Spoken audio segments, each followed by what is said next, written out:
In a brief interview with a CNN reporter, President Biden said Monday that former President Trump's second impeachment trial, quote, has to happen. Watch. I asked him if he thinks that Donald Trump would be acquitted for a second time. He said that he does not believe 17 Republican senators would vote to convict him. He said that, of course, he served in the Senate for a long time. It's changed a lot since he was there, but he said it has not changed that much. So he does not actually think that that's going to go forward. But he did say that he believes this trial is something that has to happen. For reaction now, we are joined by our panelists. We have Republican strategist Amy Tarkanian. She's a former Nevada State GOP chairwoman. We also have Dino Skaros, a presidential historian, immigration attorney, and professor, also author of this book here, Trumped Up Charges. And there's his book there on the screen. We're also pleased to have Democratic strategist and attorney Kelly Hyman. Kelly, good to see you as well. Thanks so much for coming on. Amy, I'll start with you on this, and I'll just jump into what we just heard there, that the impeachment trial, quote, has to happen. What are your thoughts on that? No, it doesn't have to happen. We've already had him impeached once. I think now at this point we need to focus more on what are we going to do as a nation? How are we going to function? We don't need to talk about Trump anymore. He is not our president, unfortunately. Our president is Biden. So now we need to have him take the ball and move it forward. This is not helping our nation at all to heal. I mean, this is not going to unite us. This is only going to further divide us. And I think he knows that. So I'm kind of surprised that he's really willing to go to this step. This at the same time, President Biden is clearly waiting for some congressional approval for his COVID relief package. So that's happening in the meantime, and those cabinet confirmation, a lot's going on right now. But if we recall, President Biden spent a good amount of time during his inauguration speech talking about the importance of unifying the country. Even yesterday at his first White House press conference since that day, he brought it up again. Listen to what he had to say. Unity also is trying to reflect what the majority of the American people, Democrat, Republican, Independent, think is within the fulcrum of what needs to be done to make their lives and the lives of Americans better. So, Kelly, I'll ask you, going forward with his support for the impeachment trial, do you see this as a way of unifying Democrats and also Republicans who might not have voted for President Biden during the election? Well, according to a recent poll, a majority of Americans do support Trump being accountable for his actions. And I think it's important to remember that. We live in a wonderful democracy. We live in a wonderful country, and people need to be accountable for their actions for what Trump did. And Amy, I agree. I would not like to be talking about Trump. I would like to talk about other things. But I believe in our Congress can multitask. But I think it's important for the impeachment to go through. People need to be accountable for their own actions. It's a sad day when we have a president impeached twice. But moving forward, we can move past this and build back better. Let's get back to the logistics of the trial itself. You would need 17 Republicans on board in the Senate to accomplish this. President Biden also reportedly said it would be, quote, worse for his agenda is if Donald Trump is not tried in the Senate. If you know there's no shot here, Dino, why push forward? First of all, if it's sad that a president has to be impeached twice, wait until here's what's going on now. The Republicans are going to get in next time, maybe in 2 years, and they're going to impeach Biden 3 times just to raise the ante. Impeachment has become a joke. The majority of Americans, including Trump critics and including people who voted for Biden, do not want to see President Trump impeached. And as far as unity goes, I think this is Biden's missed opportunity to be a statesman, because he can distance himself from Congress. And historically, Congress's approval ratings are well below any president's approval ratings. And so this is a golden opportunity for Biden to say, look, enough of the impeachment nonsense. Let's move on. And if he does that, he will get more unity, and he will get some Trump supporters to say, you know what? He's not as bad as we thought. Well, we saw House Speaker Nancy Pelosi and the impeachment managers deliver the article of impeachment to the Senate yesterday. Also, we've learned that Supreme Court Chief Justice John Roberts will not be presiding over the impeachment like he did last time. Instead, it will be Senator Patrick Leahy, a Democrat from Vermont, will preside over the trial. We know, Amy, that senators also serve as jury members. So now you have a jury member sitting in the role of a judge as well. How do you see this playing out? Yeah, well, I mean, it doesn't look good. I mean, it doesn't look good, doesn't sound good, and I agree with the gentleman who's on the panel that I really think that we just need to move on.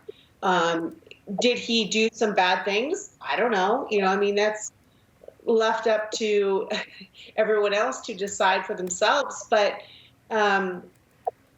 the fact that we have not a sitting president, a president who was sitting at one point, let's just move on. I mean, I really don't have, I think this is pretty sad, actually, a state that we're in right now. Well, we'll continue to follow that story and more. I want our panelists to stick around if we can. President Biden held his first White House press conference since his inauguration, but he only took a handful of questions from a pre-selected group of reporters. Well, media critics were quick to respond. The Hill's political columnist Joe Concha wrote this, saying, quote, "Like the campaign, Biden's staff is choosing which reporters can ask questions instead of the president doing it himself. This continues to be profoundly odd and a painfully obvious attempt to protect him from those suspected of having the audacity to ask a challenging question." Also, reporter Philip Wegman tweeting this, weighing in, saying a White House handler is calling on reporters by name and by outlet, one by one, to ask Biden a question, unlike Trump, who called on reporters as the spirit moved him. Okay, our panelists are back to discuss now. Dina Skaros and Kelly Hyman. And as we know, there was so much criticism of the previous administration, the way they interacted with the media at press events as well. Kelly, I'll ask you, do you anticipate this becoming a trend, this sort of choosing reporters to ask questions from a pre-selected list? I don't think so. And I'm not aware that it was a pre-selected list. And on that asked questions were Fox News as well. And I think it's important to have transparency. And I think that that's what Biden is doing. They're having press conferences every day. They're letting America know what's going on in this country. And so I think that's wonderful. And I welcome that and invite that to have these press conferences every day and have people with science, information, and knowledge let the American people know what's going on with COVID-19 that's affecting so many people. Dino, your thoughts on that too, and just right on the same topic, because it is different than what you've seen in the past 4 years, where the president of the United States calls on various reporters himself for someone else, a part of his team, to pick them out, pre-selected or not. Why does that happen? Well, this is a tough one, because when I see the media kind of being told, okay, behave yourselves now, after what we've seen, and much of the media, present company excluded, but much of the media has been absolutely disgusting in how they've committed media malpractice.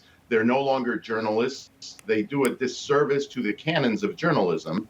And so part of it is, gee, couldn't have happened to a nicer bunch of guys. On the other hand, it is kind of a chilling effect, particularly now that we see censorship on social media, which is completely out of line.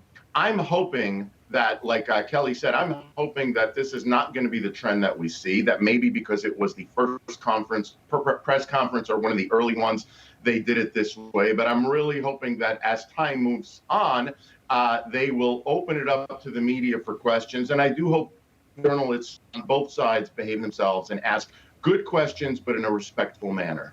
I was glad to see during yesterday's press briefing with Jen Psaki that our own Emerald Robinson was able to ask a question. She asked about the China power grid, and Jen said that she would get back to Emerald on an answer there officially. So we will wait for that, but it was good to see.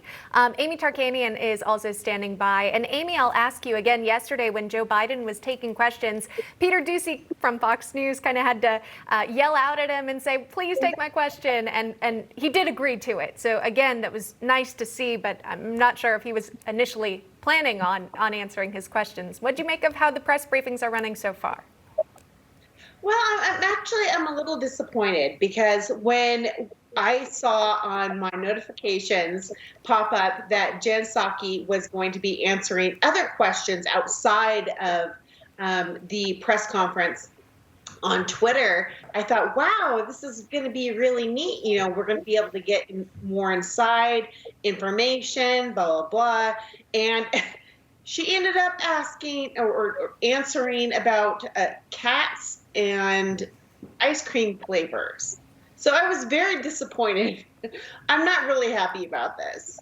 Well, there's a lot to ask, right, in those press briefing rooms. In fact, later today, I believe there's one scheduled for 12:30. I believe President Biden announced he's going to have another one at 4:45. These would be COVID remarks. I'm not sure if he's going to take questions or not. But bottom line is, Kelly, do you even seem to, even from your own standpoint of a Democratic strategist, you see the press briefing room mix of various reporters from different news outlets. Do you feel like these reporters are asking the hard-hitting questions?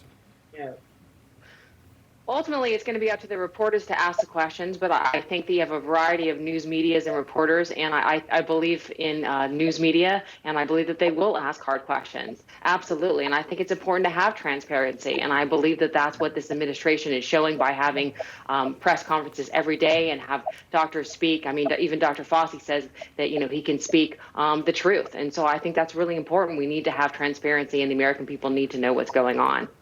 Well, Dino, Kelly makes a great point. We are now seeing Dr. Fauci again. He's more prevalent. We played in a segment just prior to this about some remarks that he made throughout the pandemic that have kind of gone back and forth and flip-flopped on his analysis. Of course, we know as time progresses, you do learn more about a pandemic, as we're all learning together. Anyway, are you excited to see Dr. Fauci back in the spotlight again? No. Dino? No. I'm sorry, say that again. Are you welcoming the sight of Dr. Fauci back in the briefing room? Oh, I see. Well, I do want to hear from him. There should be transparency, which you'd hear a lot. But at some point, people are saying, you know what? At the end of the day, people are going to make mistakes. We don't really know enough about this. I think throughout this whole year, people have just been sitting by and listening to every statement made about COVID and saying, okay, this is the way it is, only to have that reversed again. So I think at this point, people pretty much know what to do. They know there's a vaccine out there. They know people are taking proper measures by and large. And I think that at some point, people have accepted the fact that we really don't know, and we're just going to keep doing our best. Well, you definitely want to see from Dr. Fauci, because you're learning now that he is the highest federal paid employee, making in excess, I believe, about $400,000. So you want to see a lot of him at this point. Panelists, thank you so much for coming on. Amy Tarkanian, Dina Scaros, and Kelly Hyman, we appreciate your time.